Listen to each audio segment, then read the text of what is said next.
আজ সকাল 10টা নাগাদ তমলুকের রামতারকে লটারিতে 1 কোটি টাকা লাগার পর এজেন্ট টাকা ফিরিয়ে না দেওয়ার অভিযোগে প্রতিবেশীরা এজেন্টের উপর চড়াও হয়, মারধর টানাহিজড়া করতে থাকে। পরে তমলুক থানার পুলিশের হাতে তুলে দেওয়া হয় বলে জানা গিয়েছে। দেরিয়াচক গ্রামে শেখ সেমিদুল গত 7ই জানুয়ারি তমলুকের রামতারকে লটারির এজেন্ট শীতল আদকের কাছে একটি টিকিট কাটেন। সেই টিকিটে 1 কোটি টাকা লাগে।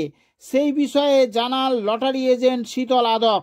লটারির টাকার জন্য এজেন্টকে টিকিট দেন শেখ সেমিদুল, কিন্তু টিকিট নেওয়ার পর এজেন্ট তা অস্বীকার করে। তখন সেমিদুল পুলিশের দ্বারস্থ হন। এজেন্ট শীতল টাকা ফিরিয়ে দেওয়ার প্রতিশ্রুতি দিলেও তা না দেওয়ায় প্রতিবেশীরা চড়াও হয় এজেন্টের উপর। পরে পুলিশের হাতে তুলে দেওয়া হয় এজেন্টকে।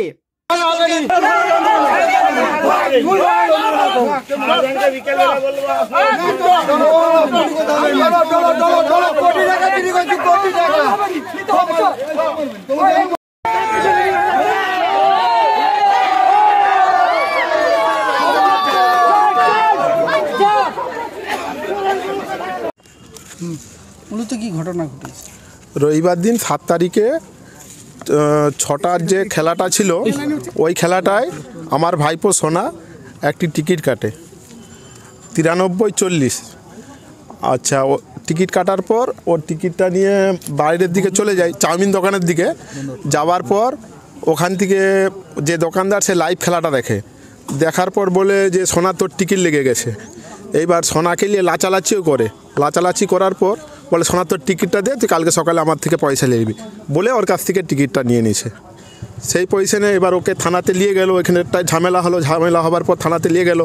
ওখান থেকে ও বলল আমি 25 লাখ টাকা, আবার এক্সট্রা যে আমার 5 লাখ টাকা যেটা কমিশন সেটাও দেবো, আমাকে এখানে তোমরা কেস ফেস করোনি, আমাকে এখান থেকে বার করতে দাও। সেই হিসাবে আমরা, ওদের 2-4 জন ছিল, আমরাও ছিলাম, একটা আলোচনা করে যে ওকে বার করে দাও, তাহলে ও যখন একটা কম্প্রোমাইজে আসতে যাচ্ছে, তাহলে সেই হিসাবে আমরা বসে একটা কম্প্রোমাইজ করে নিই। ও এসে ওর গ্রামে বসে কম্প্রোমাইজ করলো, একটা লেখালেখিও করলো। সে লিখিতও আছে আমাদের কাছে, আছে।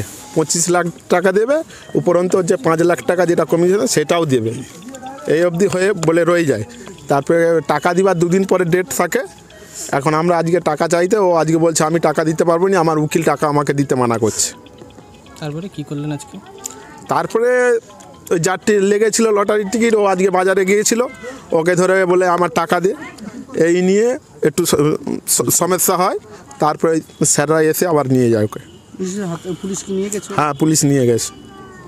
মূলত তো কি 1 কোটি টাকা কি পাওয়া যায়নি এখনো পর্যন্ত? না, 1 কোটি টাকা এখনো কোনো পাওয়া যায়নি। যে টিকিট কেটেছিল তার নাম কি? ওর ভালো নাম হচ্ছে শেখ সেমিদুল। ওকে সোনা বলে ডাকে, ওর ডাক নাম সোনা। কত তারিখ টিকিটটা কেটেছিল? 7 তারিখ, রবিবার দিন। তারপর থেকে কি দোকানদার টিকিট দিতে, মানে টাকা দিতে? হ্যাঁ, 7 তারিখে ওইটা, ও 7 তারিখে যখন ওকে থানায় নিয়ে যায়, ও 8 তারিখে রাত্রেবেলা যখন বেরোয়, তখন ওখান থেকে একটা উকিল সাহেব থেকে একটা ভিডিও আছে আমাদের কাছে, যে ওখানে 25 লাখ টাকা দেবে এবং 5 লাখ টাকা দেবে। তারপরে ওর গ্রামে এসে একটা লিখিতও হয়। হ্যাঁ, তারপরে ওই যে 3 দিন সময় নিচ্ছে টাকা দেবে। আজকে টাকা চাইতে গেলে বলে আমি আর টাকা দিতে পারবো না, আমার উকিল সাহেব আমাকে টাকা দিতে মানা করছে। এই ছেলেটার হাতে টিকিটটা পাস করছে। আমার নাম শেখ আকবর আলী। যে দোকানদারের নাম কি? আমি সোনার চাচা হই। দোকানদারটার নাম কি? দোকানদার নাম শীতল আদক। তার ফটো দেখো।